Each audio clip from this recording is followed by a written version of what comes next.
Hey guys, tonight we're slipping into the frost-bitten heart of medieval Europe, where warmth was more precious than gold and survival meant outsmarting the cold every single night.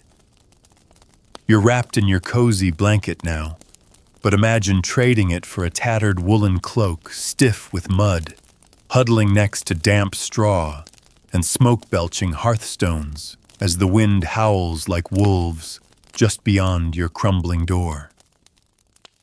This was the reality for peasants during those brutal winters.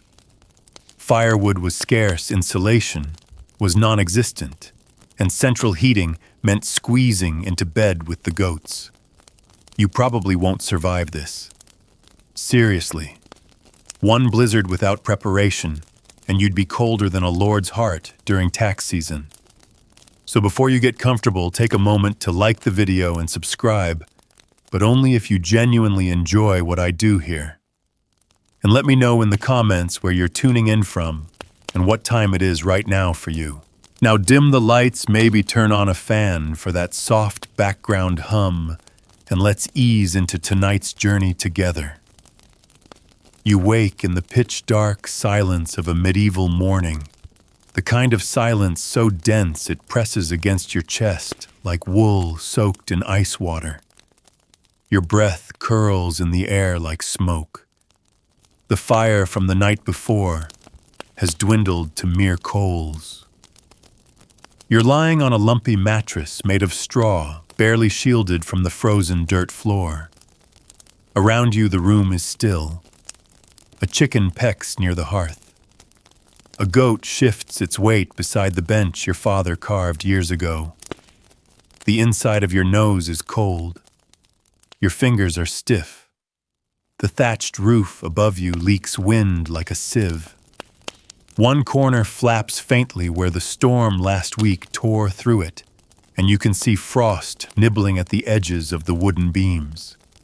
You pull your scratchy wool blanket tighter, but it does little against the kind of damp cold that creeps into your bones and settles there like a curse. You know you can't stay in bed much longer. Not because you don't want to. You do. But in this village, when the sun rises, if it rises, you rise too, or the cold becomes deadly. The hearth needs relighting. The animals need tending. The water in the pail is frozen solid. If you want anything warm in your stomach today, you'll have to earn it. You push back the blanket and force yourself upright. Your joints crack. Your breath puffs out in bursts. The floor is a shock. You stamp your feet to wake them up, sliding on your rough leather boots, the same ones your uncle died in, passed down and patched with scrap hide from last year's slaughter. You wrap your shawl over your head, tuck your hands under your arms, and shuffle toward the hearth. The fire is mostly gone, but there's hope, a few coals still orange at the core. You grab the tinderbox and crouch low, breathing gently on the embers. Your sister joins you, rubbing her arms. She places twigs onto the coals while you strike the flint. Sparks leap. Smoke trickles. You both blow gently, eyes watering. A tiny flame licks the kindling, and you both exhale in relief. You feed the fire with twigs and chips of bark, building it up slowly.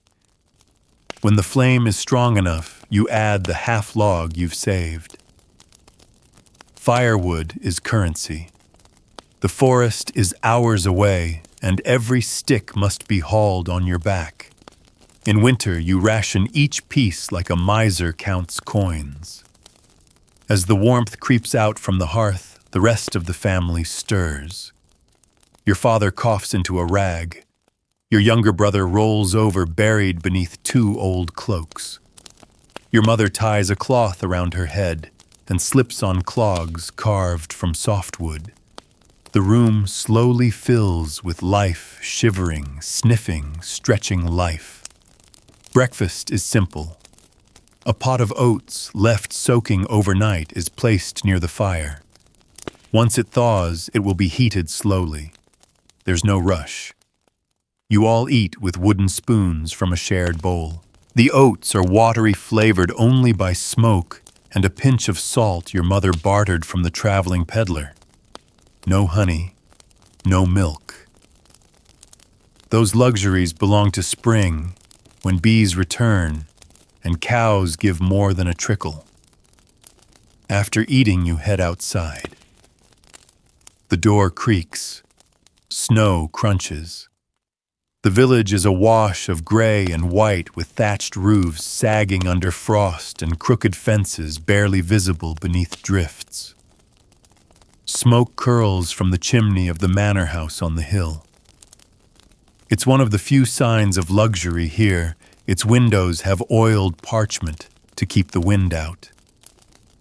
Your own window is just a hole stuffed with rags. You walk to the stable. Your breath clouds before you like mist from a dragon's nostrils. Inside, the animals are restless. Their body heat is the reason your family keeps them close. The cows, pigs, and goats sleep under the same roof as you, divided only by low wooden rails. The warmth they give off helps keep the air inside barely above freezing. You muck out the straw, grumbling at the smell. You refill troughs with icy water hauled from the well, a job that nearly froze your fingers off last year. This time you remember to wrap your hands in spare cloth. The cold is a cunning beast. It finds any skin you forget. Once the chores are done, you head into the woods with your older cousin. Today's task, gathering kindling and foraging for anything edible. The snow makes it difficult. But experience has taught you where the squirrels hide their stashes, which roots are safe to dig, which branches crack instead of bend. You carry an axe for firewood, but it's blunt. Too many winters, too many stones. By midday, the sun is a pale disk behind clouds.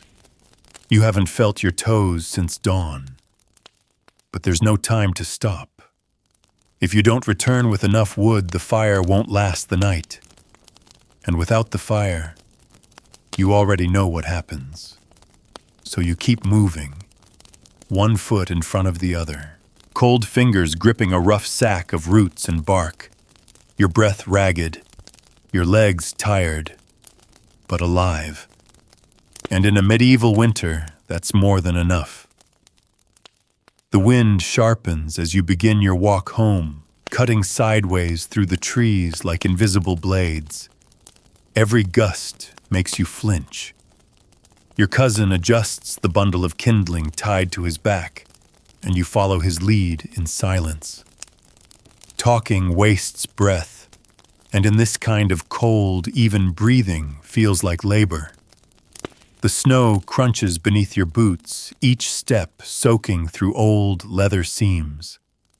By the time the first rooftops of your village come into view, your lips are numb and your cheeks sting like they've been slapped raw. But home, even in its worn-down, half-rotten state, still holds the only warmth that matters. The low smoke from your family's chimney is a promise the fire is still going. You push the door open with your shoulder, careful not to let too much cold air rush in. Inside, the fire has shrunk, but not died. Your sister is crouched by it, turning what's left of the oats into a thick mash for supper. Your brother is skinning a rabbit. Small, scrawny, but meat nonetheless. Someone must have gotten lucky with a snare trap out near the hedgerow. Your mother is boiling strips of leather in a pot. Chewing the softened hide helps keep jaws warm and bellies fooled. You drop your burden near the hearth. Your cousin unties the kindling and passes the driest pieces forward. The flame stirs again, casting flickering shadows across the packed dirt floor. You hold your hands out toward it, finally letting yourself feel the ache of thawing fingers. The skin burns as it comes back to life. When your father returns, he brings news from the manor. Lord Everick is demanding extra tithes to cover his own stores. He fears the river will freeze before his wine shipment arrives. The village, already starving, must now provide more grain. The murmurs around the fire grow tense, but there is no choice. He owns the land, the tools, the very roof over your head. You eat slowly, carefully, dividing the food into mouthfuls and making each one last. You drink a thin onion broth that tastes mostly of smoke. It warms your insides all the same. The rabbit is shared just a few bites each. You save the bones to boil again tomorrow. Waste nothing. In winter, everything has value. As night falls, the cold intensifies. The fire becomes the centerpiece of life. Everything revolves around it. You sit as close as possible without scorching your clothes. The walls groan as the wind presses against them. Outside, wolves begin to howl, first one, then several. Their cries echo through the trees like ancient songs of hunger. You look toward the door, grateful for the crude latch and the thick wooden bar your uncle installed 2 winters ago after a wolf broke in and took a goat. Your family prepares for sleep with routine honed by years of repetition. Everyone gathers their bedding, a mix of furs, cloaks, and whatever else they can find, and settles as close to the fire as space allows. The youngest children get the warmest spots. The elderly and sick are wrapped in extra layers, sometimes even burlap sacks. You lie beside your sister, shoulder to shoulder, sharing body heat like animals in a den. Before sleeping, you rub a mixture of lard and ash onto your cheeks and hands. It's not fancy, but it helps trap what little heat your skin generates. Your mother smears a line of it across your forehead, with a finger humming the same tune her own mother used to sing. It's not a lullaby. It's more like a chant, something old, something that smells of moss and damp cellars and superstition. Your eyes drift toward the rafters. Small bags of dried herbs hang there, swaying slightly in the draft. Mugwort, sage, a charm against illness and misfortune. Whether they work or not doesn't matter. Belief is a kind of warmth, too. The room slowly quiets, punctuated by the occasional sniffle cough or groan. You tuck your hands beneath your armpits and curl your legs. Every inch of your body aches for warmth. The fire dims to glowing embers. You close your eyes and drift into the kind of sleep that's not peaceful but necessary. Your body shuts down to survive. You dream of heat, of summer hayfields, of buttered bread, of sun-warmed rocks near the stream where you bathed as a child. Then a sound jerks you awake. A thump, then another. You sit up, blinking through darkness. Your father is already on his feet, holding the poker like a weapon. Another noise closer. A scraping near the outer wall.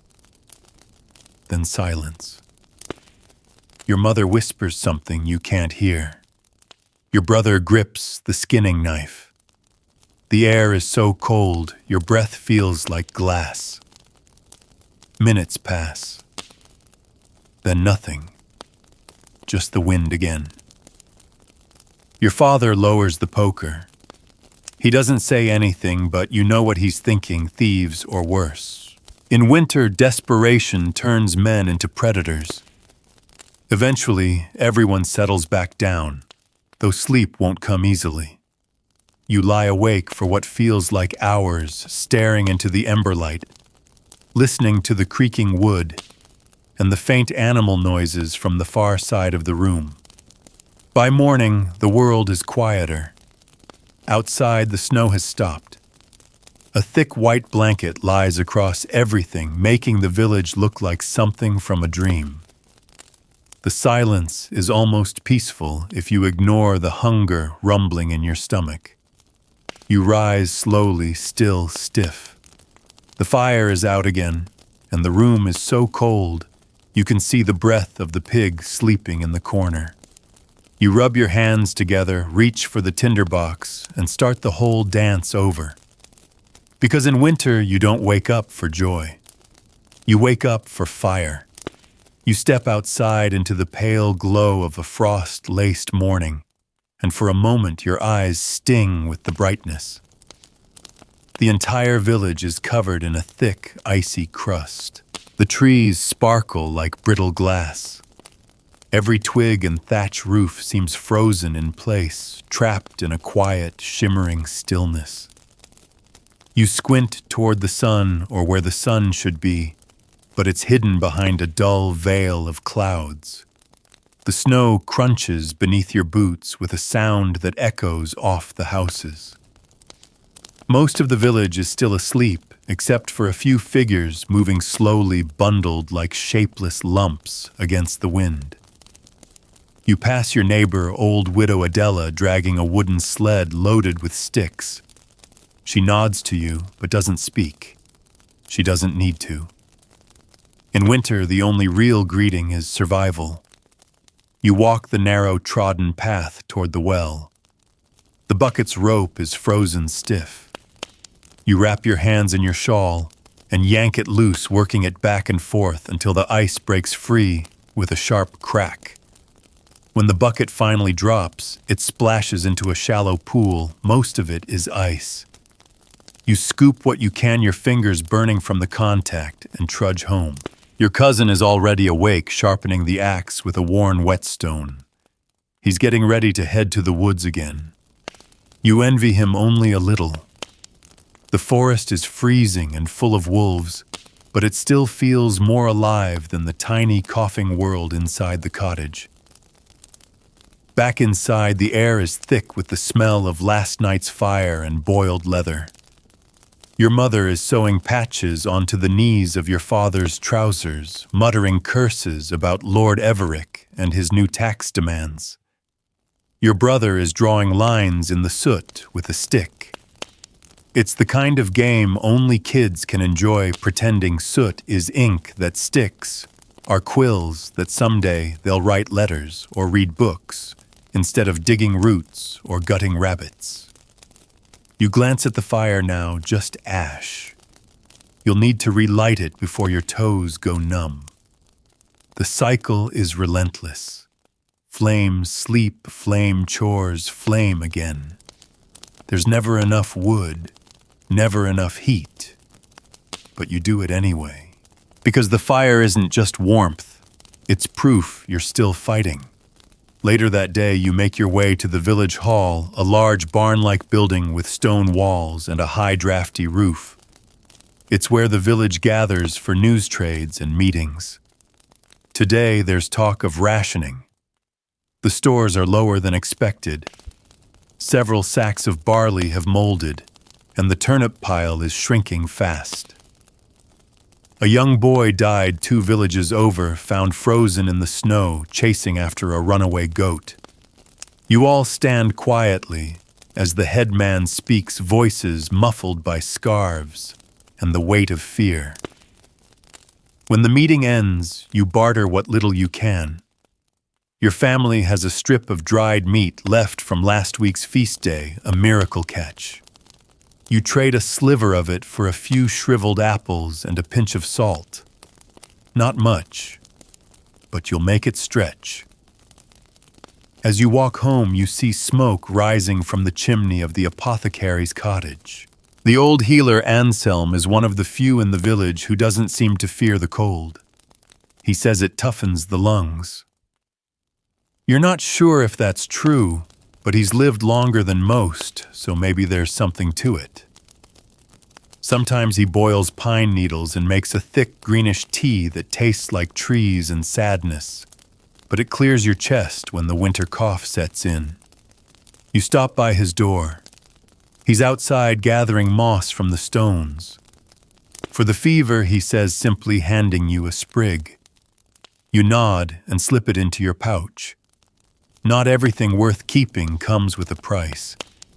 Back home, you find your sister has layered the walls with extra cloth old linens nailed into place to stop the wind from leaking through the cracks. It's not perfect, but it helps. Every tiny barrier you build against the cold is a small rebellion. You smile at her ingenuity. She grins back with chapped lips and tired eyes. Night falls quickly again, like it always does in winter. The sky fades from dull gray to slate, then to black. The stars emerge reluctantly veiled by clouds and smoke. Your father stacks what little firewood you have left in the hearth, and the flames crackle to life. You sit around it once more, sharing stew so thin it's more memory than meal. You talk quietly, telling old stories, tales of summers that once seemed endless, of fools who danced naked through snowstorms to win a dare, of a time when your grandfather claimed he saw a white bear in the woods glowing like a spirit. The stories don't change your hunger, but they distract from it. They make the night feel smaller. Before bed, you tend the animals again. You brush the frost from the goat's fur. You throw fresh hay over the pigs, careful not to startle them. You whisper to the cow, pressing your forehead against hers. Her breath is warm. Her body radiates heat like a sun you forgot existed. And when you crawl back beneath your patchwork blanket, the fire still glows. You curl tight into yourself, shoulders touching your sister's, and listen to the world creak and settle. Another day gone. Another night survived. The wind moans outside, but inside there is still fire. And that is everything. You wake to the sound of coughing, not a soft morning rasp, but the kind that rattles deep in the chest. It's your younger brother. Again. His face is flushed despite the cold, and his eyes are glassy. You press the back of your hand to his forehead. It's hot. Too hot. Fever's taken hold. You look to your mother, who's already moving. She pulls a bundle of cloth from under the bench, her stash of herbs and old remedies. Dried rose hips, yarrow bits of dried mushroom. She brews a bitter tea in a dented pot, mixing the contents with practiced hands. The smell is sour and sharp, like mold and vinegar, but it's all you have. There's no doctor, just what knowledge your mother learned from her mother, who learned from hers. You help tilt the steaming cup to your brother's lips. He drinks in tiny sips, eyes fluttering. You hold your breath, listening to the sound of the fire and his labored inhales. The fear sits heavy in your stomach. In the medieval cold, fevers are thieves. They come quickly and take what they want. Sometimes it's just a night. Sometimes it's everything. Your father decides to go to Anselm the apothecary. He takes a small carved bone as trade, one of the few ornaments your family has. It once hung on your grandmother's necklace, but now it might buy dried lavender or a strip of willow bark. You don't protest. No one does. In winter, sentiment has no weight. While he's gone, you focus on the fire. It's your duty now. You feed it every few minutes, watching the wood vanish into crackling orange. You'd give anything for more of it. You glance at the pile, it won't last through the night. Maybe not even until dusk. Outside, the snow begins again, soft at first, then thicker. You venture out to gather more fuel. You take the hatchet and your cousin's worn cloak, now patched with hide and fur. The wind slaps you the moment you step outside, turning your cheeks red and raw. Your breath freezes on your lips. Every movement is heavy, like you're dragging yourself through wet sand. The woods are quieter than usual. No birds, no footsteps. Just trees hunched beneath snow, leaning in as if to whisper secrets you're too cold to hear. You walk to the base of a dead elm you've passed before. Its bark is brittle, its branches thin. You chop small limbs, first easy, manageable. You stack them quickly, your fingers growing stiff. Then you kneel to gather bark and rotting wood, anything that might burn. Suddenly you hear it, a low growl. Not close, but not far. You freeze, breath caught in your throat. Wolves. Again.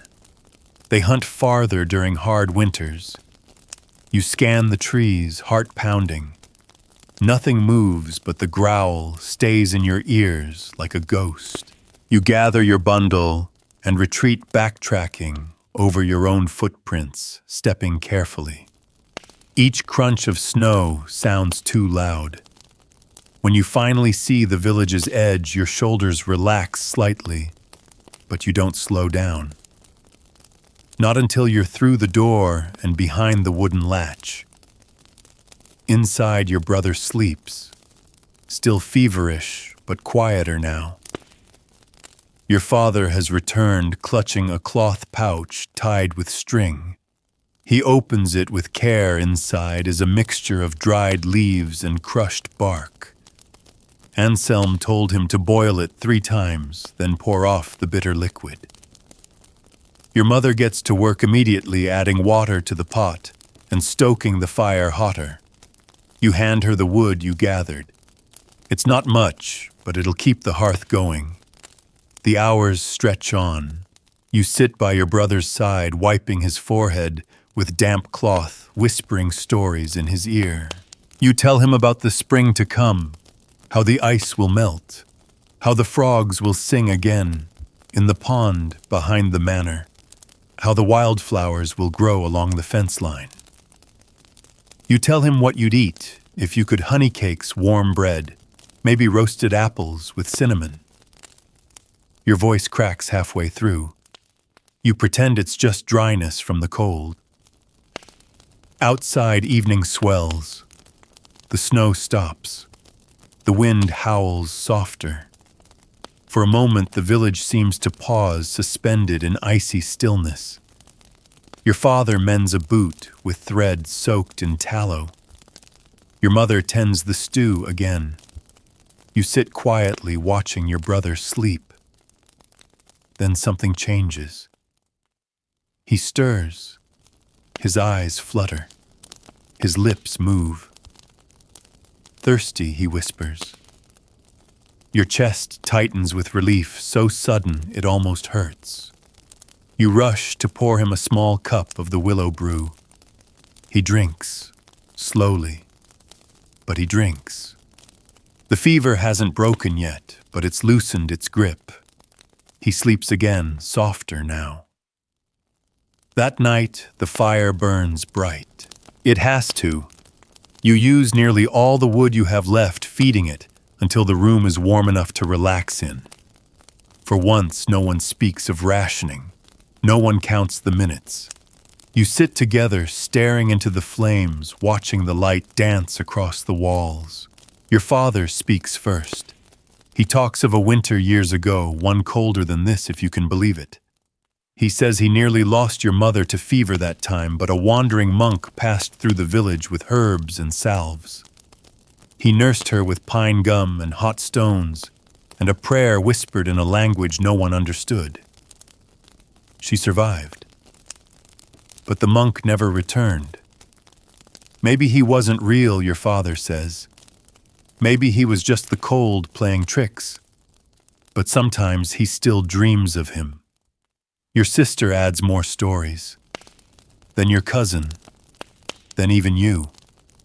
For a few hours, the chill is forgotten, wrapped in shared voices and the slow rhythm of memory. The fire is more than flame tonight. It's connection. It's armor. And though the wind rattles the shutters and frost creeps along the walls, you sleep that night with less fear. You curl beside your brother, listening to the steadier rhythm of his breath. Your heart beats with quiet gratitude. Not every battle is won with weapons. Some are one with wood herbs and stubborn hope. Morning breaks without light, just a slow lifting of darkness that reveals the same gray, whitewashed world you left behind. You wake with your arms still around your brother, his breath now warmer against your chest, his forehead less fiery. The fever hasn't vanished, but it's retreating like a wolf driven back by firelight. Your mother checks his pulse and nods just once. That small gesture is all the reassurance you need today. You rise before anyone else, careful not to disturb the warmth you've created together. The fire has burned low again, of course it has, but there are still embers. You gently stir the ashes, add bark from the pile you gathered yesterday, and blow until orange flares ripple up from the soot like tiny suns. You feed it slowly, reverently. Fire is no longer just warmth, it is ceremony. By now your body has grown used to the rhythm of survival. You can predict the hunger cramps before they come. You know which joints will ache in which weather. Your fingertips are numb when you stretch your arms. That's expected. The trick is not to panic, to move anyway. Your mother hands you a small chunk of stale rye bread. It's hard as stone but edible. You chew slowly, letting the sourness sit on your tongue like a reminder of the last harvest's meager yield. You wash it down with thin broth left over from the willow bark boil. It tastes of wood and old pots, but it fills your belly with just enough illusion to push forward. Today, you're tasked with checking the beehives. Not for honey, those golden jars were sealed tight weeks ago and hidden under floorboards, but to make sure the hives haven't collapsed under snow. If they survive the winter, they'll bring sweet relief come spring. You wrap yourself in your cousin's cloak again, grab your staff and trudge out toward the hedgerow at the village edge. The snow is deeper now. Your boots vanish up to the ankle with each step. Your breath fogs your vision, and your eyelashes freeze together when you blink. The wind has paused for now. It's a stillness that doesn't feel safe. It feels like the hush before something worse. At the hives, you listen for sound. It's faint, but it's there, a low hum muffled by layers of wax and wood and snow. Life, tiny, fragile life still fighting beneath the frost. You exhale with something close to joy. You tap the hives gently, clear off the snow with a flat stick, and whisper a small thanks to the bees. Not because they understand, but because speaking aloud to something living makes the world feel a little less cold. On your way back, you spot footprints near the orchard, ruins, bare feet, human-sized, deep in the snow. You pause. You're not the only one out here. But no one should be barefoot in this cold. You follow them cautiously, heart pounding. They lead toward the old granary abandoned for years, its roof half collapsed. You step closer, peer through a crack in the wall. Inside, curled in a pile of burlap sacks, is a child, maybe 8, maybe 10. Thin, bare, shivering. You call softly. The child doesn't answer, just watches you with wide, hollow eyes. You pull your cloak tighter and step inside, careful not to startle them. You remove your shawl and kneel holding it out. The child hesitates, then scoots forward inch by inch, like a squirrel ready to bolt. You wrap the shawl around their shoulders and gently lift them. Their body is frighteningly light, as if the cold has hollowed them out from the inside. You bring them back to your cottage without a word. Your mother gasps when she sees you, but she doesn't ask questions. She just sets another bowl near the fire, pours warm broth, and starts rubbing the child's limbs with cloth.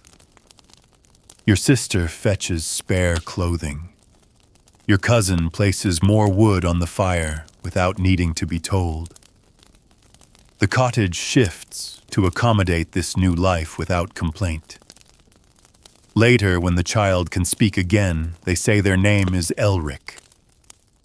Their parents died 2 villages over. They'd wandered searching for warmth, for food, for someone who wouldn't turn them away. Most people had nothing to spare. You did. Elric stays. You give up your place closest to the fire so they can sleep beside your brother. You don't mind. The warmth in your chest is more real than anything you've felt all week. The next morning you wake to find that your father has built a sled. Not for fun, but for survival. He's planning to head deeper into the forest tomorrow, to bring back larger wood, maybe even trap something bigger than rabbits. He's enlisted your cousin to go with him. They'll be gone all day, possibly longer. He teaches you how to maintain the fire while he's gone. Where to find the driest twigs near the old graveyard wall. How to ration the bark and which woods to avoid. Pine crackles too loud, he says. Wakes the cold spirits. You don't laugh. Not because you believe in spirits, but because your father's face is grim, and in winter words carry more than one meaning. That night, your family eats together with one more bowl than before. The fire burns stronger than it has in days, and as you drift into sleep, hearing the quiet breathing of your brother and Elric beside you, you realize something strange. The cold is no less sharp, but somehow it hurts less. You wake before dawn, stirred by the muffled sound of movement. Your father and cousin are already preparing for the forest. Layering what little wool and leather they have, packing a sack with strips of dried root, a flask of broth, and 2 flint knives wrapped in cloth. The sled waits outside its runners, already frosted with early snow. Your father kneels beside the hearth one last time, adds the last half log, and presses a calloused hand to your shoulder. Keep the fire alive, he says. If it dies, the house dies too. You nod more awake now. Those are not words to forget. He straightens up, ties the sled's rope around his waist, and disappears into the white blur of morning with your cousin behind him. You stand in the doorway just long enough to feel the air bite your cheeks. Then you bar the door and begin the day's silent war against the cold. Inside, the air already feels thinner without that steady presence. It's strange how much warmth people carry even when they don't speak.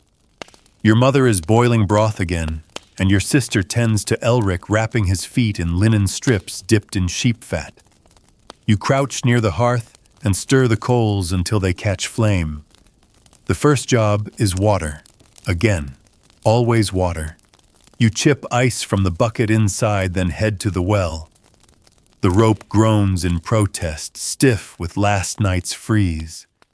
You bring back what you can, enough to soak oats and fill 2 mugs for warming hands. You're low on wood again, of course. So you set out alone, venturing just beyond the pastures to where the fence posts start to bend under snowdrifts. You know the path well now, every crooked tree and animal track etched into memory. You break low-hanging branches and pull down dry bark, stuffing it into your sling. It's enough for 1 day, maybe 2 if you're careful. By mid-morning, the wind changes. It becomes harsher, thinner, like icy fingers pressing against your ears and sneaking into your collar. You rush back, cheeks burning, arms full of cold prizes. Inside, the fire's still alive. Not strong, but waiting. You feed it with pine needles first. Yes, it crackles, but today you need heat more than silence. The flames leap. Everyone huddles close. Your mother peels an onion, slices it into the broth. Your sister breaks stale bread into pieces to soften. Even Elric, pale and quiet, reaches for a bowl without being asked. The meal is thin, but the moment is whole. You chew in silence, grateful. Not full, but grateful. As the snow thickens outside, your mother pulls out the sewing basket, a twisted thing made of rushes and goat horn. It's full of scraps, fabric from old tunics, fraying thread buttons from garments long buried. She hands you a sock with a hole and a wooden darning mushroom. You set to work, stitching slowly, carefully. The rhythm of sewing keeps your mind still. Your sister hums a tune, one of those strange looping songs from the far villages. The kind with no words, just sounds that rise and fall like the wind. Elric leans against her eyelids, fluttering. The hours pass in quiet tasks. Sewing, mending, tending the fire. You check the wall rags and repack them where the wind tries to slip through. You rub lard into your boots to keep the leather supple. You sweep the hearth clean of ash. Every motion is a prayer to warmth, to life. But by afternoon, a tension begins to creep into the room. Your father and cousin should be back by now. The light outside is fading, and the snow has not let up. You peer through the cracks in the shutter, trying to spot figures through the flurry. Nothing. You sit back down, try to focus on your sewing. Try not to let the silence feel louder than the storm. Your mother prepares more broth, just in case. She slices a clove of garlic into it, something rare meant for illness or deep exhaustion. You keep checking the door, once every few minutes. You tell yourself it's not worry. It's just habit. Then, as twilight settles, you hear the crunch of snow. Heavy, rhythmic. You throw the bar off the door and swing it open. There they are, your father dragging the sled, with frozen hands, your cousin close behind his face, red and scraped raw. The sled is piled high with wood, real solid wood, plus something even more precious, a haunch of venison. You help pull them inside, brush the snow from their shoulders. Your mother grabs blankets and throws them over their backs. Your cousin's lips are blue, but he's smiling. Your father drops to the bench, breathless eyes blazing with relief. They hunted it near the creek where the deer still wander in winter. It wasn't easy. Took 2 hours just to track. Another hour to bring down. The sled nearly tipped. Wolves followed them for a mile. But they made it. And now the meat is yours. That night is a feast. No, not by lordly standards, but by yours, it's everything. Meat sizzling on a flat stone near the fire. The smell alone makes your stomach leap. You boil bones for broth, scrape fat for candles, and cut slivers of flesh into every bowl. No one speaks much. Just the clink of wooden spoons and soft sighs between bites. You save every scrap. And when you sleep that night, bellies warm, fire, glowing wind, still moaning but muffled, you know something has shifted. Not the weather, not the cold, but you've learned how to fight the night and win. The next morning, for the first time in weeks, you wake to the scent of something rich, something savory. It takes a moment for your half-sleeping mind to place it, but then you remember the venison. The fire is still glowing, the house is still warm, and for now the hunger that used to claw at your ribs like an angry spirit has dulled to something bearable. Your mother has simmered the bones all night, drawing every bit of goodness from them into a pot of thick, meaty broth. She stirs it with the kind of patience only a winter mother possesses, gentle, focused, endlessly attentive. You rise quietly and join her. She hands you a cup before speaking. "We'll need to dry what's left before it spoils," she murmurs. "Smoke it well. Hang it high." You nod and sip. The warmth spreads from your throat through your chest like sunshine. It's the kind of moment you don't interrupt with words. Soon the whole family is awake. Your father is limping. He must have twisted something on the hunt, but he waves away your concern. "Let the bones ache," he says with a grin. "They know I'm alive." He shows you the rawhide cords he made for hanging meat, and your cousin starts clearing a place near the chimney where the smoke will do the curing. You set to work. You slice the venison into long, thin strips, each one laid over a wooden rod or tied with twine. Your fingers are cold, but the repetition keeps them moving. One cut, one hang. One cut, one hang. This is what survival looks like in motion. By midday, the house smells of wood smoke and meat. Elric's face has color in it again. He eats a whole bowl by himself and falls asleep near the fire with his feet tucked under a pillow. Your brother laughs for the first time since his fever began, just once. A short chuckle when your cousin drops a ladle into the stew pot and splashes his own foot. Outside, the snow falls soft again, not the kind that stings, but the kind that silences the world, the kind that makes the whole village seem distant, like a memory wrapped in wool. You venture out to deliver a handful of meat to Widow Adela. She's old, and her fingers are too stiff to sew anymore. You find her bundled in layers near her hearth, staring into the flames. When you hand her the food, she doesn't smile, but her eyes glisten. She nods and whispers, "Your grandmother would have done the same." That afternoon, your father gathers you all around the fire and opens an old chest that's been buried beneath the floorboards for years. Inside are forgotten treasures: a wooden flute, a child's carved toy knight, a book with only half its pages, and a cracked bottle of elderberry wine. He uncorks the bottle and pours just a little into each person's wooden cup. Not enough to get warm from the drink itself, just enough for the memory. "For the longest night of the year," he says. You didn't realize it until he spoke. Solstice. The peak of winter. The point after which, at least in theory, light begins to return. The days will grow longer now, slowly, quietly. The change won't be obvious at first, but it's happening, like seeds hidden beneath snow. You all sit together and drink. The wine is sharp, slightly sour, but it tastes like celebration, like stolen joy. That evening, you light every candle in the house, all 6 of them.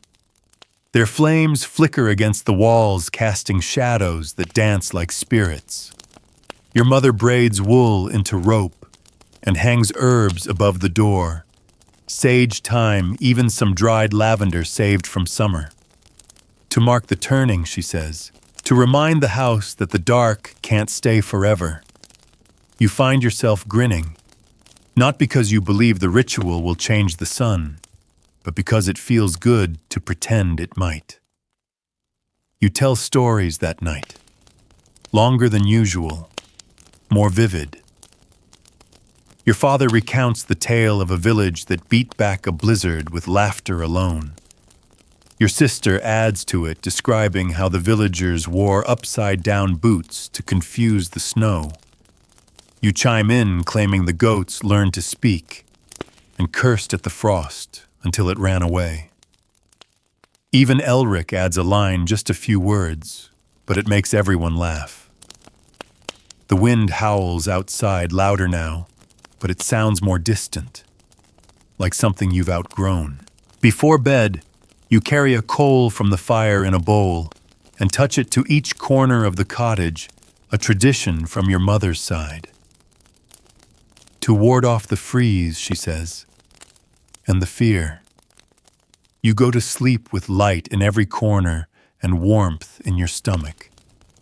And for the first time in what feels like a lifetime, you dream not of cold or hunger or wolves, but of spring. Not yet here, but coming. You wake to a different kind of stillness. Not the heavy, oppressive silence of a frozen world, but something lighter, something watching. When you blink your eyes open, the hearth is still glowing, the meat still hangs, the fire has not died. But there's something else. A lightness in the air, as if the house has exhaled. You sit up and stretch. Your joints still ache, of course, nothing in winter moves without a protest. But the movement feels looser, easier. You listen carefully. No wind. No snow pounding against the shutters. Just a faint hush outside like the whole world is holding its breath. You step out briefly. The door creaks on its hinges, and the air greets you cold but not brutal. The sky is a pale wash of silver, and the snow has stopped completely. What lies before you is a clean sheet of white undisturbed. Not even bird tracks mark it yet. It's a moment so pure you hesitate to move, like stepping forward would break something sacred. You close the door softly and return inside. Elric is already stirring, rubbing his eyes with the back of his hand. Your sister yawns and wraps the cloak tighter around her shoulders. Your father is still asleep, exhausted from the hunt, but your mother is awake, humming softly as she stirs the pot. You recognize the tune, it's the same one she sang when your brother was born. Back then, the hearth was new and the thatch didn't leak. Today, you aren't going out to collect wood. You aren't foraging or boiling bark. Today is for something else, repair. You and your sister begin by checking the walls, pressing along each beam and board, patching the places where the wind had snuck in. You sew new rags into the window cloth hammer, down the loose plank near the door. Your cousin reinforces the ceiling with an extra beam salvaged from the abandoned storage hut. These are not survival tasks. These are rebuilding tasks, and the difference is everything. After breakfast, your father shows you how to trap heat more efficiently. He lifts a heavy wool sheet and nails it across the doorway like a curtain. 2 layers, he says. One to keep the cold out, one to keep the heat in. You notice he smiles while he says it. A rare thing. Your mother, meanwhile, begins to prepare tallow. She melts leftover fat in a small iron pan, pours it into cracked pottery molds, and threads scraps of linen as wicks. You help your fingers slick and steady. These will be your candles through the rest of winter, maybe longer. Later, you take Elric outside for a walk, just to the edge of the trees. He's bundled in layers, his eyes wide with the wonder only children feel after being nearly claimed by the cold. He kicks at snowdrifts, giggling when he sinks. You show him how to find dry branches in low brush, how to tell which bark peels easily. He watches everything like it's magic. You pause near a fallen tree. There's something under the trunk movement. A rabbit nosing its way through a narrow hollow. You freeze. So does Elric. You don't have your sling or a snare, but you don't chase it. You let it go. Elric turns to you confused. You shrug. Sometimes it needs the day more than we do. When you return to the cottage, the smells are intoxicating. Your sister has made something special, a flatbread cooked on a hot stone smeared with animal fat. It's coarse cracked and a little burnt around the edges. But when she hands you a piece, you bite into it like it's cake at a harvest feast. You can taste ash salt and warmth. It is perfect. After eating, you help with washing. Snow melted in a pan becomes water for cleaning clothes.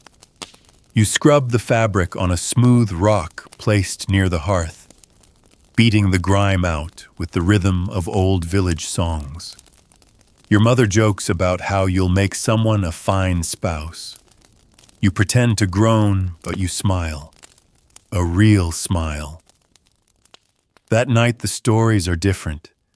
No more tales of wolves or blizzards. Instead, you talk of the year ahead. You imagine what crops you'll plant, which tools you'll mend, what you'll build when the ground thaws. You ask your father if he'll let you try the plow this year. He says we'll see, but he doesn't say no. Before sleep, you help your mother move a pile of warm stones from the hearth into a sack. You place it near Elric's feet beneath the blankets. He mumbles thanks, already half asleep. You lie down next to your brother, listening to the pop of embers and the gentle breathing all around. Outside, frost still clings to every branch. The ground is still frozen.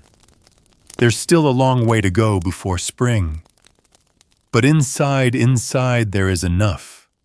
Enough warmth. Enough light. Enough love.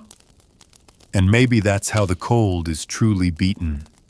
Not with roaring fires or walls of stone, but with little things. One bowl of stew, one stitched hole, one hand reaching out in the snow. You close your eyes knowing the night will pass, and so will the winter. The morning sun filters in through the patched cloth over the window, not bright exactly, but present. You lie still for a while, letting the warmth from your shared blanket soak into your bones. Beside you, your brother sleeps with his mouth slightly open, the flush of fever now completely gone. On his other side, Elric snores softly, his feet wrapped tight in wool, a slight smile tugging at his lips. You slip from under the covers and tiptoe toward the hearth. There's still a faint glow under the ash. That ember, the one you've kept alive for weeks now, is stubborn. Like you stoke it gently, add a curl of bark and a handful of twigs. The flame takes quickly, flickering to life with a sigh, as if even the fire knows it's earned a slower morning. Your mother joins you wrapped in her long brown shawl. She doesn't speak at first, just sits beside you warming her hands. You both watch the flames for a long moment.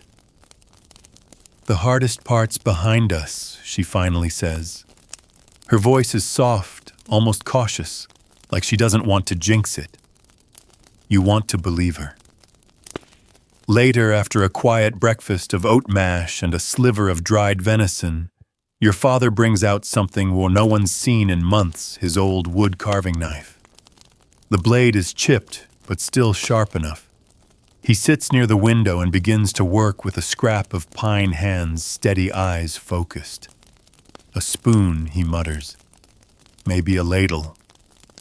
Doesn't really matter what it is. What matters is that he's doing it."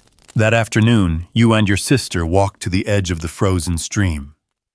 It's covered now in thick white crust, but you know the water still moves beneath. You test the edge with a long branch. The ice holds.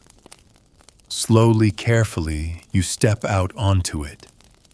You skate not in the way nobles do with polished shoes and music in the background, but in your own clumsy, sliding way, boots slick against the ice arms out for balance.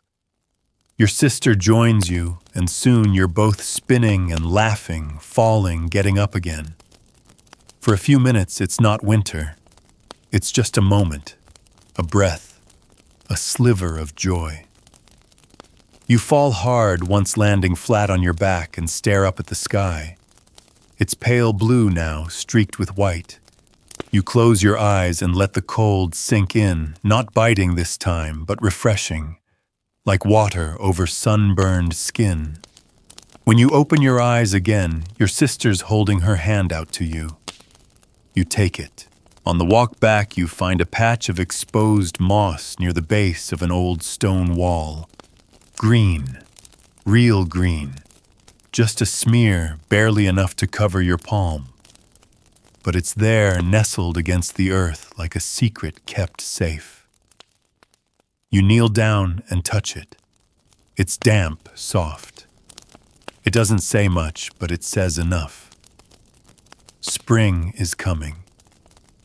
Back at the cottage, your cousin is repairing the animal pen. The goats have started to stir more during the day, restless in the stale warmth of the shared room. You help him reinforce the railings with spare branches, hammering them into the frozen ground, with a mallet made from firewood and stubbornness. The goats bleat in thanks or perhaps complaint, but either way they'll be back outside soon enough. Elric has found a piece of charcoal and is drawing on the side of the hearth-shaped animals a crooked sun. You crouch beside him and draw a crude house next to his son, adding smoke curling from the chimney. He grins and adds a stick figure at the door. "You," he says. "For dinner you eat soup again, turnip and barley, but tonight there's a bit of meat in it. The broth is thicker."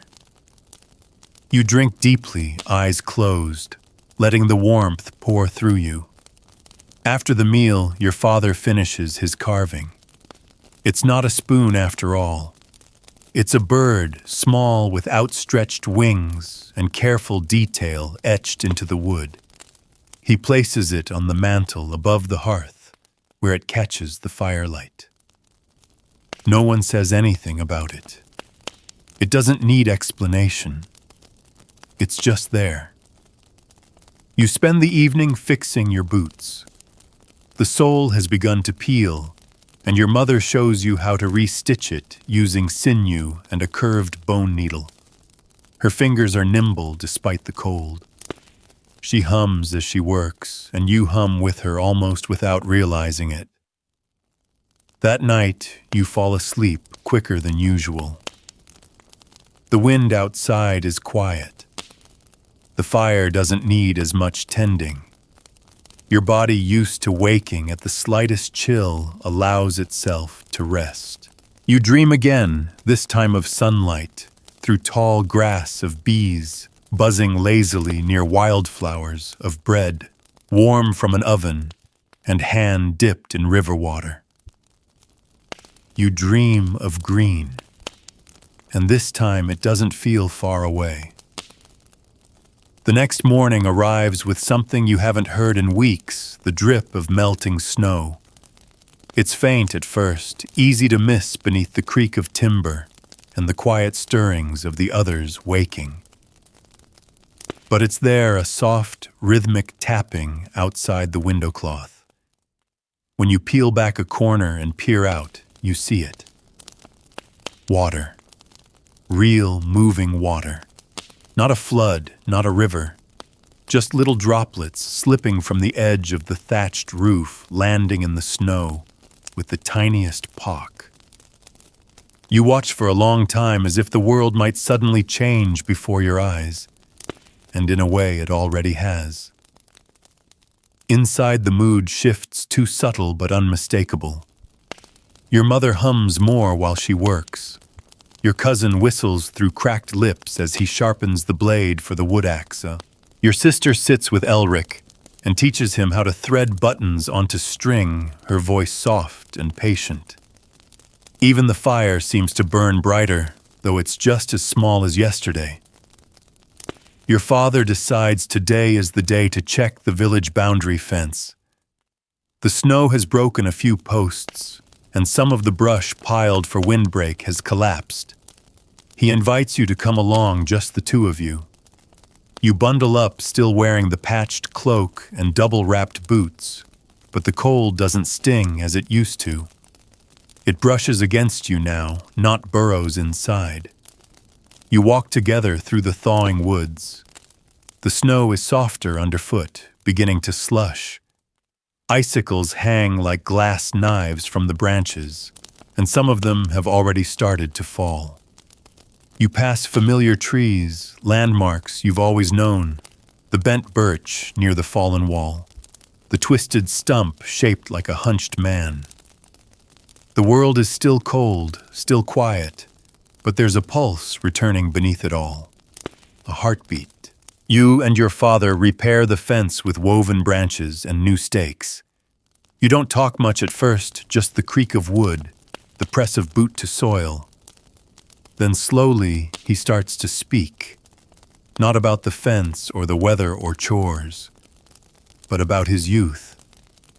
He tells you about the winter when he was 12, the one where half the village starved, how he'd learned to hunt squirrels by listening to their chatter in the trees, how he once fell through the ice and nearly drowned, and how your grandfather pulled him out by the ankles and didn't speak a word about it afterward, just wrapped him in blankets and sat by the fire all night. We didn't always talk, he says, eyes on the branch he's tying, but we always knew. You nod, not needing to say much in return. This is how things are passed down, not just tools or recipes, but moments, memories, proof that you come from people who endured. On the way back, you spot deer tracks, fresh ones. Your father kneels to examine them, presses a finger to the indentation. They're moving again, he says. They smell the earth coming back. He looks up at you, so should we. You smile, though your lips crack as you do. It still feels worth it. Back home, the thaw has made its way into the cottage, too. Not literally, it's still cold inside, but the sense of clenching has started to loosen. Your mother is boiling cloth to clean the bedding. Your sister is sorting seeds from the dried herbs. Elric is making little animals out of dough, setting them near the hearth to bake into crusty, lumpy figures. One looks like a goat, one like a bird, one vaguely like your father. You decide to take your axe and begin splitting what remains of the larger logs. The rhythm is satisfying lift, drop, crack. You work until your shoulders ache, until your palms burn through your gloves. But when you stack the wood by the hearth neat and high, you feel a quiet pride swell in your chest. It's the kind of feeling that doesn't ask for attention. It just glows. That night dinner is stew thickened with flour from the last of the stored grain. Not much, but enough to make it rich, to make it feel like a celebration. Your mother lights 2 candles instead of 1. Your cousin tells a story about the time he mistook a tree stump for a bear and screamed so loudly he scared off a real one. You all laugh. Even your father lets out a hoarse chuckle. Afterward, your sister pulls out a piece of cloth she's been working on all season, a tapestry of sorts. Crude, yes, but clearly made with care. Stitched into the fabric are tiny shapes, a hut, a goat, a child holding a stick, a fire, a tree, a family. She doesn't say what it's for. She doesn't need to. Before sleep, you step outside one last time. The air is still cold, but the stars are out. All of them crisp and scattered like seeds in a black field. The snow has a shine to it now, reflecting starlight like silver dust. You breathe in. The air doesn't sting. You breathe out. Your breath curls upward, slow and steady. The cold is still here, but it no longer owns you. And in your bones you know the hardest part really is behind you. The following days fall into a new kind of rhythm, one not dominated by panic, but by slow momentum. You still wake early, still tend the fire, still check the edges of the roof for leaks. But now your actions feel like maintenance instead of desperation. The storm has passed. or at least it's weakened. And in its wake, life is beginning to whisper again. The snowpack outside has begun to collapse in on itself, sagging like old bread. You can see dirt in patches, dark streaks where the ice has finally surrendered. Along the path to the well rivulets of water trail downhill. It's messy, wet, slippery, but it's change and it smells like hope. Your father decides it's time to dig out the tools buried in the shed. You help him lift the latch, force the frozen door open. Inside, everything is coated in a fine dusting of mold and frost. But there they are, hoes, rakes, a rusting spade, the old wooden seed box. He runs a hand along the cracked handle of the hoe. "Still good," he mutters. "With a little work." You carry them back to the cottage like treasure. Your mother scrubs the metal clean while you and your cousin oil the wood with rendered fat. The scent is thick but familiar, practical. By evening, the tools look almost new, scarred but strong. Inside, Elric has discovered how to make tiny boats from bark and string. He floats them in a shallow bowl near the hearth and pretends they're crossing great seas of stew. Your sister joins in making a few of her own. Hers have flags. Yours capsizes immediately. She laughs at you, and the sound fills the room like sunlight. Your brother is carving again, this time a fork to match your father's bird. He's still clumsy with the blade, but determined. He cuts his thumb once, nothing deep, but your mother still fusses as if he's been shot. He doesn't mind. He sits prouder after that. Food, though still modest, has variety again. You eat broth one day, bread the next. On rare days, both. The venison strips hanging above the hearth have dried properly now, and your father begins portioning them out for trade. He barters for salt, a few eggs, and a length of coarse linen. The merchant returning from the next village over brings more than goods, he brings news. You gather close as your father recounts what he heard: roads clearing, more deer, moving, even rumors of an early thaw. A cart of honey overturned last week, and children were seen licking it off the snowbanks like spring had come early. You all chuckle at the image. The days stretch slightly longer now.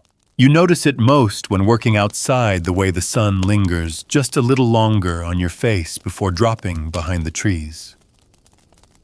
You pause during chores sometimes just to feel it. You don't even care that it's still weak. It's the promise that matters. That week, your mother prepares a special meal flatbread with dried herbs and a bit of onion. It's not much, but it's spiced, and that alone feels luxurious.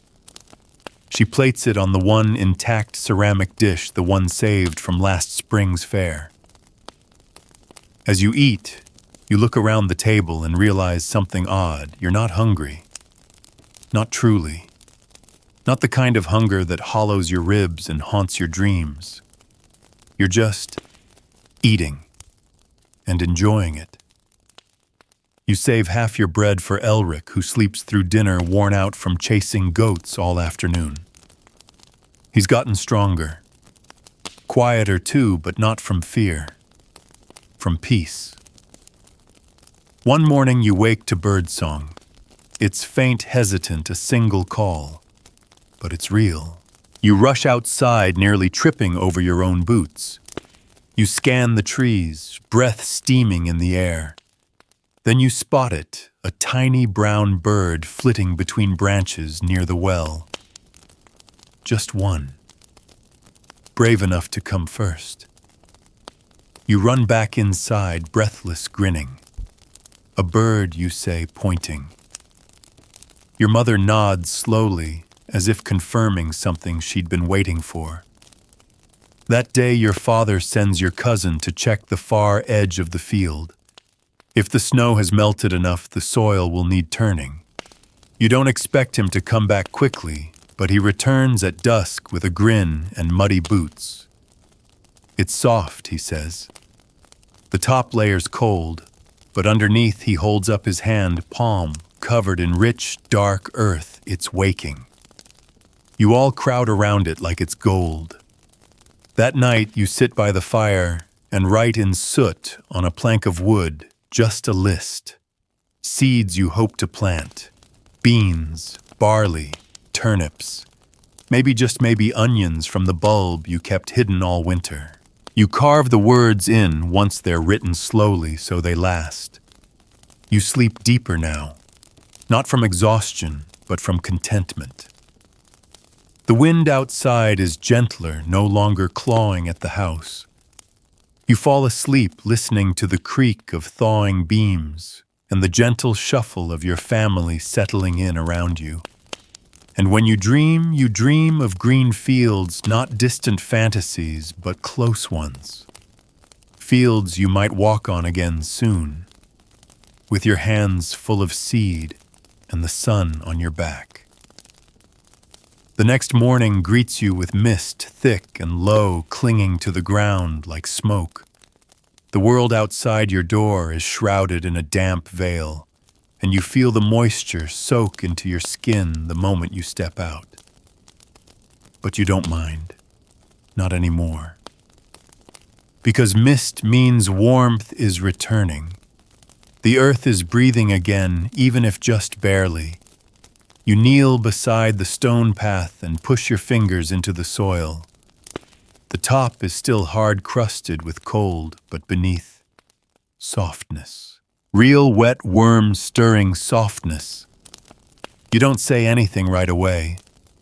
You just let your fingers rest there, buried in the proof that this long frost is finally beginning to lift.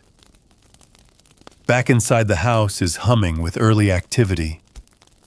Your mother is boiling the last of the bones for soup, adding dried nettle leaves for strength. Your cousin is sorting through the seed box with careful fingers. Some of the beans have gone soft and moldy, but others are intact, still waiting. You know the feeling. Your sister is preparing bundles of cloth for trade. Nothing grand, just small squares of patched linen, clean, sturdy, useful. She's stitching a little sun in the corner of each one with yellow thread. To remind people, she says with a shrug that light comes back. Elric is back to drawing on wood scraps now with bits of charcoal mixed with colored clay. His drawings are more confident now, houses, trees, people with open arms. He holds one up for you to see a row of stick figures standing under a smiling sun. This one's all of us, he says, pointing to each tiny face. You're the one holding fire. You're beginning to hear more from the village now. Word spreads faster. Neighbors call to each other across melting fields. Someone spotted wild garlic sprouting near the old ruins. Someone else says they saw a fox sunning itself near the edge of the woods. You don't know if the stories are true. You don't really care. What matters is that people are talking again, sharing, believing. That evening, your father opens the trap door beneath the bench and pulls out what's left of the emergency grain, just a handful wrapped in cloth carefully measured weeks ago. He pours the kernels into his palm, weighs them with his eyes. We'll sow some of this, he says, voice low. Not all, just enough to start. It feels like a declaration, like the house has turned a page. You offer to clear the first patch of ground. It's still cold, yes, but you can break the surface. You want to. Your father nods. The next morning you take the spade and walk to the far edge of the field, where the trees thin and the earth lies waiting. You press the blade into the ground. The soil resists at first, then gives way with a sigh. You turn it. Then again and again. You keep going, not for show, not because anyone's watching. You dig because it's time, because your body knows how, because every clump of loosened earth is a promise. When you return, your hands are muddy, your back aches, but your heart is light. Your mother gives you a cloth to clean your palms. Spring skin, she says with a smirk. It always looks like you lost a fight with a field. That night, you eat the last of the venison. Just a small piece, each cooked slowly, carefully. Your sister adds dried apple to the pot, and it softens into something close to sweet. You eat in near silence, not from sadness, but from reverence. You remember every bite. You know how long it took to earn this meal. After dinner, you gather outside around a small fire, your first one not built for survival, but for celebration. You burn twigs and pine cones and even an old boot sole too cracked to repair. The smoke rises in soft spirals. You watch it curl into the sky and wonder if the clouds can smell the change. Your cousin tells a joke so bad it makes your father wheeze. Your sister sings. Your mother closes her eyes and leans against the wall, her hands folded in her lap, like she's cradling the whole night. Elric falls asleep with his head on your leg. You stay out a little longer than usual, not wanting to miss anything. The stars are clearer now. Not perfect, but fewer clouds between you and them. You trace shapes in the constellations, new ones. Ones that belong to this house this winter, this family. And when the fire burns low and the last ember fades into ash, you carry Elric inside and lay him by the hearth. You add 2 sticks to the fire, not because it's needed, but because it feels right. Because warmth isn't just survival anymore. It's who you are now. You wake to the sound of boots squelching through wet earth. The melt has begun in earnest now, and the ground is giving way, soaking up water like a long, dried sponge. When you step outside, the world smells different, less like smoke and ice, more like mud and moss, and something green, something you can't quite name but recognize deep in your chest. Patches of soil dot the snowbanks, exposing veins of thawing roots and scattered leaves long buried. The stream behind the barn is running again, slow and sluggish. Yes, but undeniably moving. You kneel beside it and watch tiny twigs float past, like tiny boats set free. It's only a trickle, but it carries a weight you hadn't realized you were holding. When you return, your cousin is already laying out the tools for real work. "We dig today," he says with a grin that stretches wider than you've seen in months. And tomorrow. And the day after. No stopping now. You grab your spade and follow him to the edge of the field where the first row has been roughly turned. You work until your back aches and your hands are blistered through your gloves. You don't care. The soil is heavy, but alive, rich, damp, streaked with worm tunnels and little pebbles warmed by the sun. You and your cousin take turns with the spade, pausing only to wipe sweat from your brows or knock dirt from your boots. No one speaks much. The sound of metal against earth is enough. By noon, the snow near the village has retreated a full arm's length from where it stood only 2 days before. Chickens are pecking again in the muddy yard. One of the goats escapes the pen, bleating with glee, as it gallops in lopsided circles, kicking mud onto your boots. You don't even scold it. You just laugh deep and unfiltered. Inside, your mother is kneading dough. Real dough, not just flour and water, but with salt and a drop of oil traded for a scrap of leather. She hums softly as she folds it over and over. The kitchen smells of yeast and smoke, a smell so warm it makes your knees weak. You almost want to cry from it, but don't. You just sit beside her and help shape the rolls, small and imperfect but beautiful. That evening, when the bread comes out of the stone hearth, the crust is cracked and golden. You eat slowly, letting the texture fill your mouth, your memory. There's no butter, no cheese, but none of you care. Your sister leans her head on your shoulder as she chews, and your brother licks the crumbs from his fingers with theatrical reverence. After dinner, your father surprises everyone by standing up and announcing, "Tomorrow we bless the field." Your mother looks up sharply with what she asks. He opens a cloth bundle and shows the answer, a tiny vial of honey sealed tight all winter. It's a sacred thing, not because it's religious, but because it's rare, sweet, and real. A piece of summer carried through the cold. You all rise early the next morning, gather at the edge of the field, and stand in silence. Your father uncorks the vial and tips it toward the soil, letting a single golden drop fall onto the turned earth.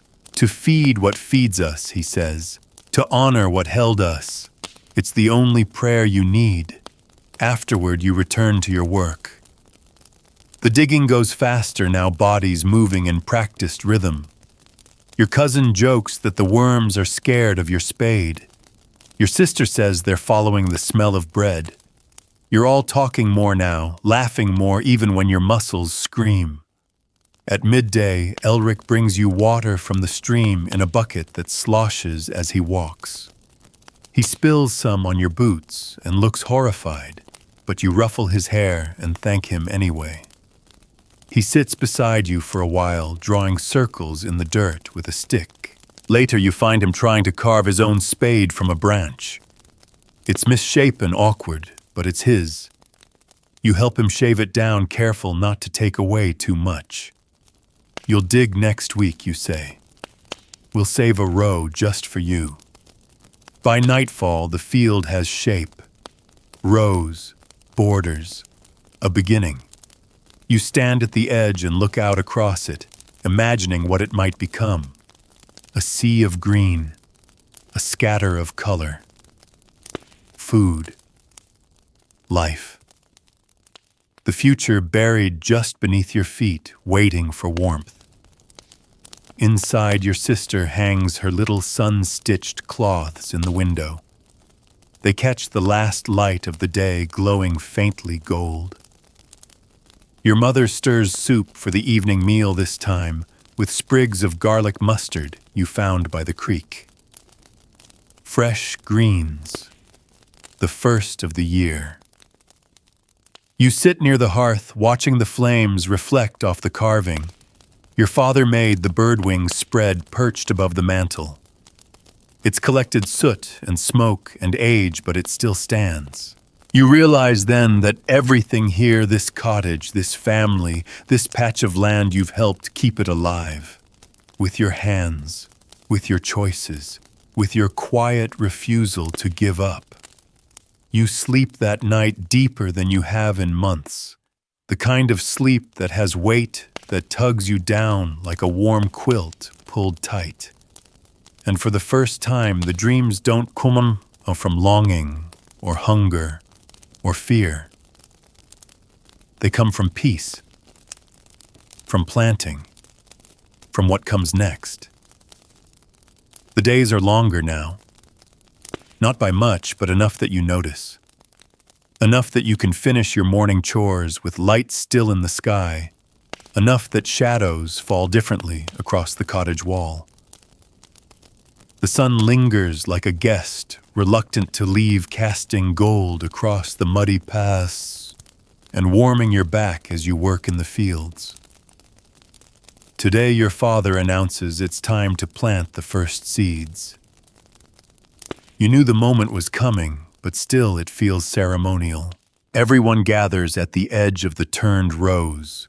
Your mother holding the cloth sack of grain, your cousin, with the hand plow, your sister and Elric, each holding baskets. Your father looks out across the earth, like a general surveying the battlefield, except this war is one of patience, not force. He opens the sack, dips a hand inside, and lets a few seeds trickle into his palm. Then slowly, reverently, he presses them into the soil one by one. "Speak to the ground with your hands," he says. "Let it know you're not just taking, you're giving something too." You follow his lead. You kneel in the dirt, press a seed into the row, cover it with just enough soil, pat it once like a lullaby, over and over until the rhythm takes hold. Your fingers cramp. Your knees ache. But you keep going. Elric plants his row crooked and clumsy but proud. Your sister smooths the soil behind him, not fixing it, just finishing it. It's not about perfection, it's about trust. By midday, half the field is done. Your mother calls you in for a break, and you all sit on the porch, drinking water from a clay jug passed between hands. Someone, maybe your cousin, starts singing a planting song, old and half-remembered, the kind of tune that was probably nonsense before it became tradition. You join in off-key, but grinning. In the afternoon, you return to work. A breeze stirs the trees. Birds flit between branches. Insects buzz, not loud, not annoying, just present. The world is alive again, and you're part of it. You pause to look up at the cottage, its thatched roof patched with new straw, its shutter hanging straight for once. Smoke curls lazily from the chimney. The place looks worn but strong, like you. Later that evening, your mother prepares soup thickened with wild greens, and your sister brings in the last of the dried apples, softening them in warm water for a small pie. The smell alone is worth the celebration. You eat outside tonight, just because you can. The air is still crisp, but it doesn't bite anymore. You sit on wooden stools and overturned buckets, bowls balanced in your laps, and share a meal beneath a sky streaked with pink and gold. The clouds catch fire as the sun sets, and for a moment you all fall quiet watching. Your father raises his bowl. "To the ground," he says. "To the fire," your mother adds. "To the goat," your cousin chimes, grinning. You all laugh. Afterward, you and your sister walk the perimeter of the field. She tells you she wants to try growing herbs this year, not just for cooking, but for healing. If we have more, she says, we can share with those who don't. You nod. That's how it begins. At the edge of the field, you see the first true sign of spring, a flower. Tiny, yellow, half buried in mud. You crouch beside it, careful not to touch, just looking. It doesn't seem fragile. It seems determined, like it waited for its moment and took it without apology. When you return to the house, the fire is low, the room warm. Your brother is sketching in the soot on the hearthstone again, this time a tree. Elric adds a bird in its branches. You help your father mend the handle of the rake. Your cousin sharpens the edge of a broken spade. Your sister folds seeds into paper packets with inked symbols on the outside. No one tells you what to do. You simply move where you're needed. You go to bed later than usual, not because you're behind, but because there's no rush now, no looming danger, just steady work and the slow return of plenty. You lie beneath the blanket, listening to the crackle of the fire, the soft breathing of your brother and Elric beside you, the creak of the beams overhead. You close your eyes, and in your dreams there is no winter, only the steady beat of soil, the rustle of green leaves, the echo of laughter carried on warm wind. The last frost comes without warning. You wake to the soft hiss of wind through the shutters and the unmistakable sting of cold against your cheek. Not the bitter bone-deep chill of deepest winter, but enough to turn your breath to mist again. Enough to make the edges of the window cloth crinkle with thin, pale ice. You rise quickly, heart-clenching, and rush to the field. The sun has not yet risen, and everything is bathed in that eerie silver light that comes before dawn. The rows of earth you turned so lovingly last week are dusted white. The sprouts, those brave, foolish early risers, bow their heads under frost.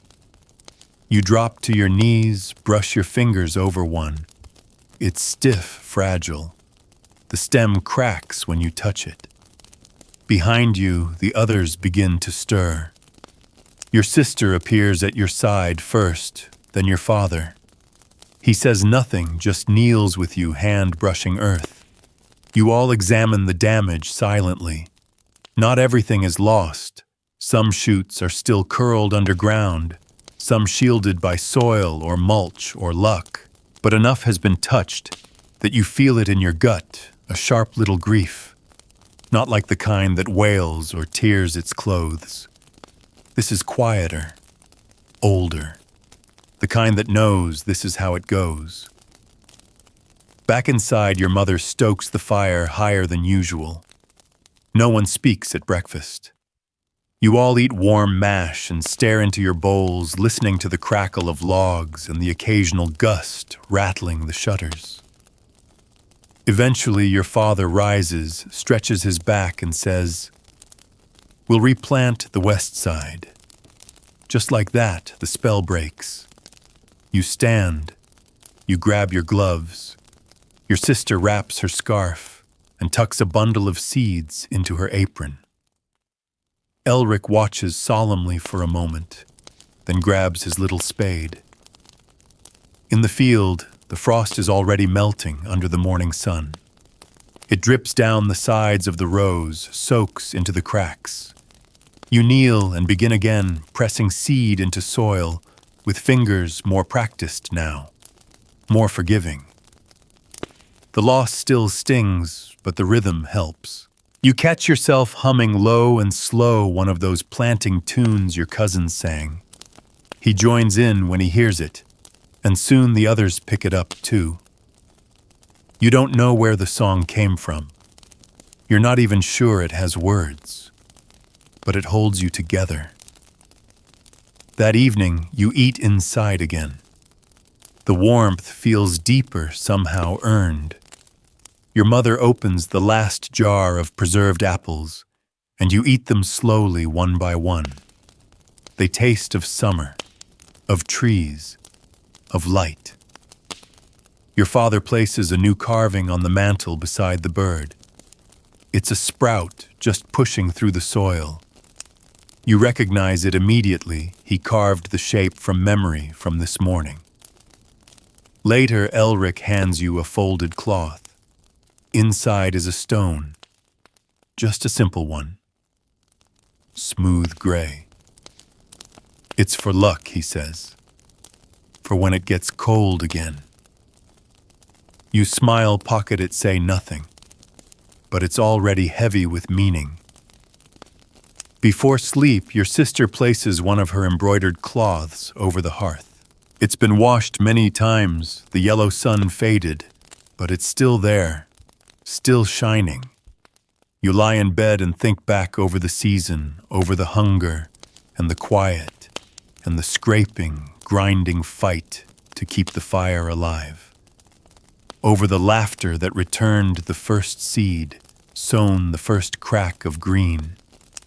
You think about what you lost, but more importantly, you think about what you carried forward. You survived the coldest nights. Not just by hoarding warmth, but by making it. In your hands, in your voice, in your home. Outside, frost may come again. Maybe next week, maybe not at all. But inside, the fire is steady. The earth is open. The people you love are sleeping under one roof. And for now, that is everything. That is everything. And now as the fire in our story dims to a soft glow, I want you to let your body relax into the quiet that follows effort. You've walked through frost-bitten fields huddled close to embers and felt the slow returning warmth of spring, not just in the world around you, but in the heart of the home you helped keep alive. Soften your shoulders. Let your fingers rest. There's nothing left to dig or stitch or carry. Not tonight. The fields have been turned. The seeds have been sown.